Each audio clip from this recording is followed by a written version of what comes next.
Good evening, people.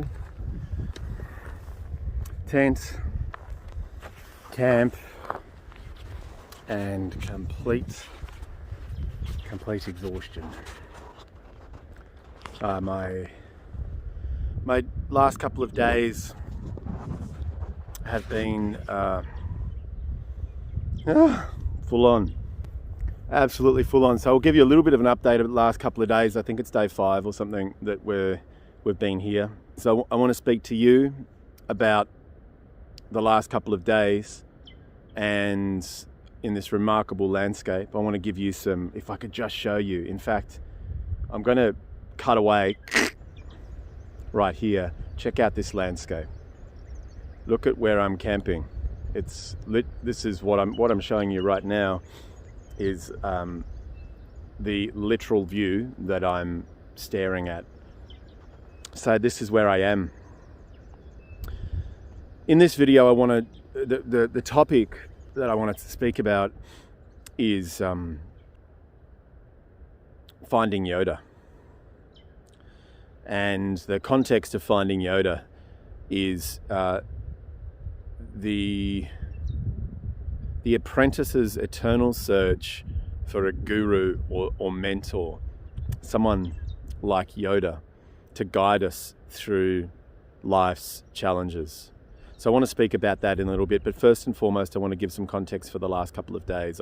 I've literally just walked back into camp after a couple of hours of hiking, and I've seen my mate Scotty off, and he's left the landscape now, and he's gone back up the river, and so I've walked him back, and we've spent the day together. We've spent the last couple of days together, and it's been so extreme. You know, yesterday, basically this place is pure chaos. It's complete and utter chaos. Yesterday we went to the Cauldron, which is a place that was coined by Scotty, 15 years ago or something, when I first took him out there. It was a location that I've kept secret, and I don't name drop where it is. So if you're out there and I'm talking to you now and you're listening to this please don't name drop where it is. But it's an incredibly powerful landscape that is a remote part of this remote landscape, and it's quite hard to get into. So very, very special to me, and very special to Scotty. And so yesterday the storm basically came through. We've had a low pressure system over the last couple of days, and the storm came through, and we were right in the eye of that storm. We spent last night in it, and yesterday it was absolute game on. That place was pumping, the swell was raging, and we were right out on the peninsula of the Cauldron watching this swell just hammer the landscape. It was really something. You kind of had to be there to believe it, really. So we spent the last couple of days in absolute wild heaven for myself and Scotty. This is Tarkine Coast at its best. We were just bellowing and pissing ourselves laughing, watching as life completely goes to chaos, and riding that wave is a complete joy for us. So as I was walking back, actually, from the river, capturing, I've basically time-lapsed the walk back, and the sunset is what's the best way to describe the sunset in this powerful southerly front that's coming through? It's grand, it's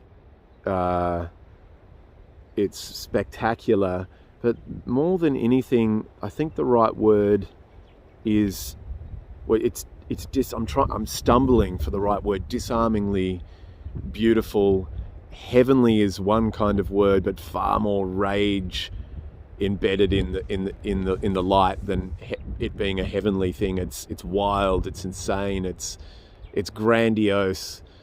I'm looking for the adjective to describe it. It's glorious. That's the word. It's glorious. It's pure glory days.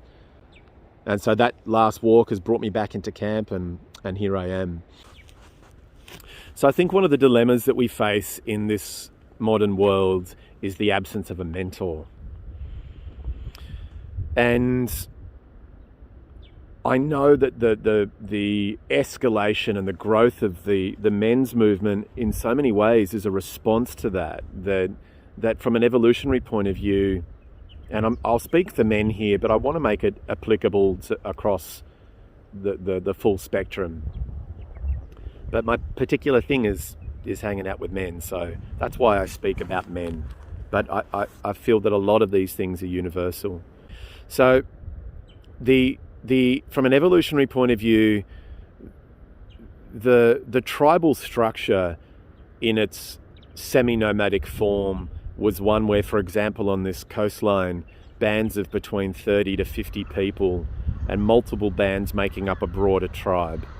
And the intimacy and the roles that each person within that tribal structure would play across all human indigenous heritage. We've been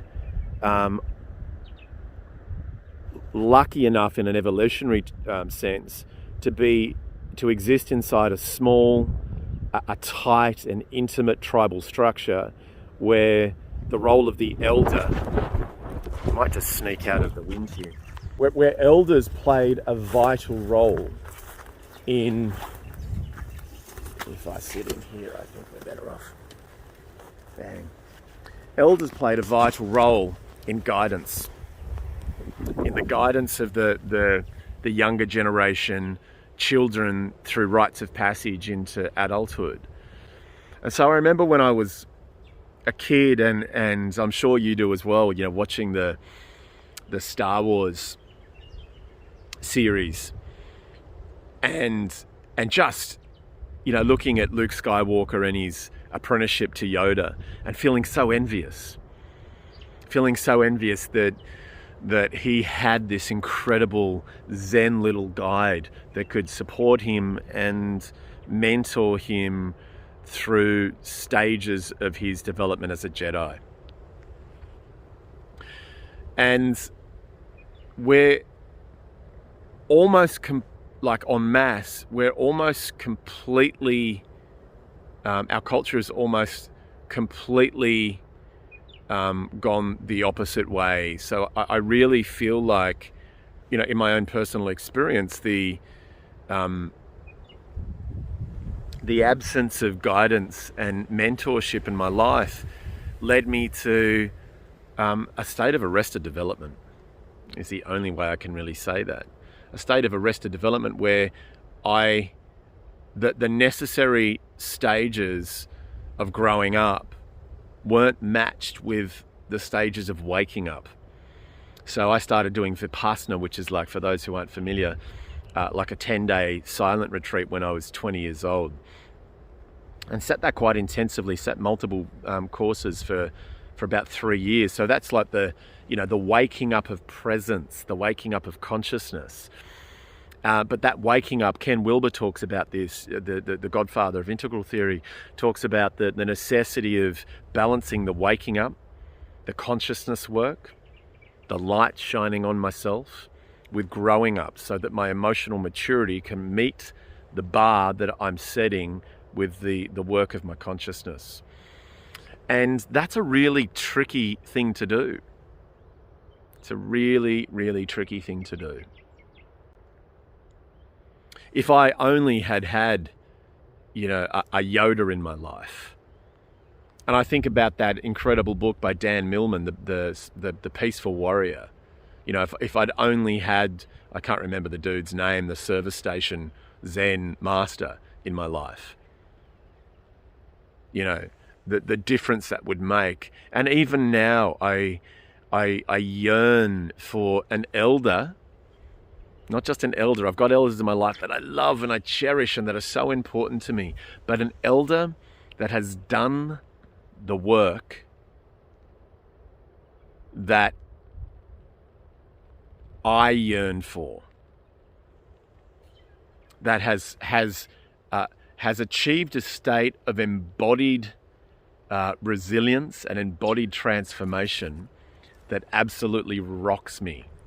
And I think the challenge is that my previous generation weren't privy to the privileges of self-reflective content that I have. But now things are changing with the advent of Global Village and access to information on tap. I think that the generation that we've got now provides an opportunity for, and here's the paradox, for us to be the elders that we crave. For us to be the guides, the mentors, and the Yodas that we craved. And so that's the piece that I really want to share, is that I feel like in the craving of that elder and the craving of that Yoda figure in my life, I don't think I'll ever have that in my life. And so my creative response to that is to make sure that I'm that to others, to the best of my ability, not in some kind of self-deluded fashion. That's not what I'm talking about. My bullshit meter for my own state of development is incredibly strong. I'm not deluded about where I'm at in my life. And I don't pretend to be somewhere that I'm not. And for me, ironically, that's the thing that I most seek in another man as a mentor, is another man that's super fucking straight up with where he's at, so that there's no bullshit, so that the sharpness of my wit, which is intensely sharp, can look him in the eye, pierce his soul and go, how full of shit is this guy? And if he can acknowledge that he's full of shit, number one, he has my respect, and then paradoxically, he's not really full of shit. Because my entire measure of authenticity of another human is, if you can show me your shadow, I'll trust your light. So someone that doesn't want to pierce their shadow and all the dark, nasty bits inside, for me, is not someone that's capable of guiding me. Not in a deep way. They may have stuff to offer me in the form of life showing up in human engagement, but it's not someone that I would actively invest in. So where's my Yoda? Well, for me, the irony is that this place is my Yoda. And I'm listening. I bring myself out for extended periods of time to be alone, so that I can listen to place, I can watch the river, I can meet the storm, and I'm guiding myself. I'm learning from other people, there's no question, but I don't have a Yoda figure in my life. I've got incredible men that I love, and if you're listening to this and you're one of those men, I love you, I respect you. It's just that I feel like our culture hasn't been established to provide that mentoring role in its current form, and I feel like what's needed is planting a seed that going forward, men are developing themselves to be mentors for other men. Because in the absence of that, we end up with an incredible amount of men, I'll go for a walk now, that are repressing the innate creative energy that exists at the heart of them, and that ultimately forms the substance of who they are and the gifts that they have to bring to the world. And those gifts need drawing out, and a brilliant mentor can do that. A brilliant mentor can drag those gifts to the fore. And quite frankly,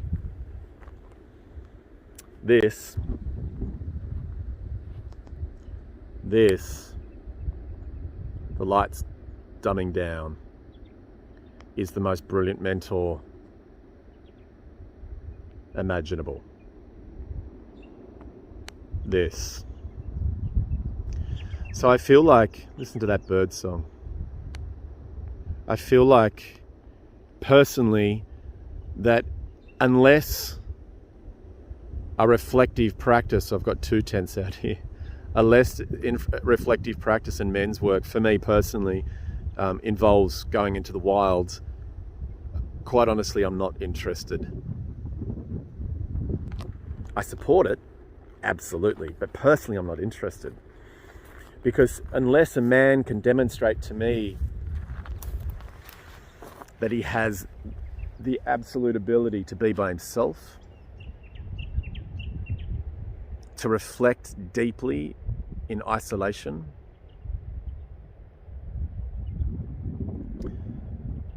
to read the principles of life as they expose themselves in a beautiful wild place like this, and get to the creative center of himself, see himself as life,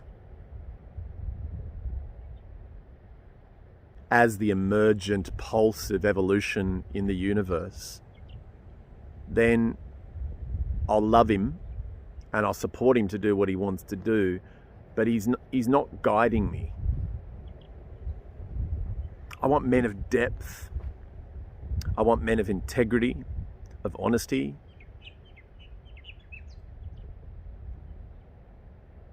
I want to be guided by these men. I want to be guided by wild men. I want to be part of a community of men who have been initiated through wild men.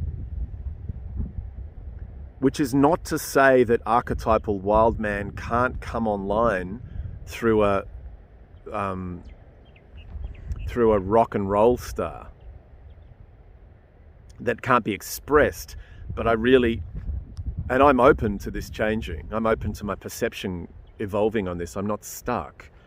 But the bar for me is set incredibly high. Unless a man can demonstrate his ability, his resilience to be alone, to care for himself in a wild place, then that's the man that I want in my life. They're the men that I want to be surrounded by. Men who play, and I talked about guardianship in a previous video, men who play a guardianship role of place and recognize that place is the guru teaching men about spaciousness, about me being consciousness inhabiting this form which will die, and I'm no different than this heathland that I'm sitting in, this bird song, the leopard seal skull that I found down on the coast. I'm no different than these things.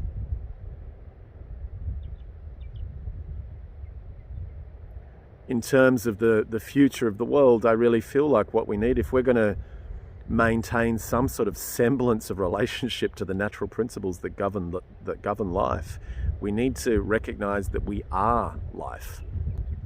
And it's incredibly difficult to do inside a culture that's incredibly superficial and that does everything that it can to draw people's attention span into a social media matrix. The attention span of humanity is falling very swiftly, and nature can bring that back. It can play a big role in that. Is it the only pill? No, of course not. But it's the one that I'm focused on. So where's my Yoda? I found Yoda here. And the role that I can play is to communicate that through video content, to share that with the world, so that others can take themselves out into wild landscape and meet landscape as their own Yoda. People can join me one-on-one, in groups. I run New Year's journeys with men. Or you can go out with your friends and form groups of people. Like I've had a few people contact me saying that they're starting to get little groups together and they're going out and supporting each other to solo and watching my content. And that is so freaking rewarding. It makes me so happy that that happens. So finding Yoda in the current context is about finding myself as the universe, as I meet the universe in the form of a wild place and recognize that I am it. In the future, it's my wish that children are born into a world, young boys are born into a world where men have realized that, are embodied in that, have the archetypal wild man online, ready to roll, so that they can guide their children into landscape, into nature, and not be afraid, but meet it head on as a teacher, and that makes an enormous impact for the future generations. Light is fading. I'm going to make some tucker. I'm going to keep on posting video content over the next few days. Subscribe to the channel if you feel to, and spread it around. I want this channel to be of service to people, to support people across the globe, to go back into wild place, supported with skill, with good planning, with self-reflective practice, so that as many humans as possible can access the creative life purpose that burns at the center of every human on the planet. That's me. Keep an eye out for the next one. Time for sleepy time on my nice X-Ped mattress. So exciting. Alright, crew. Thanks for listening. Ciao.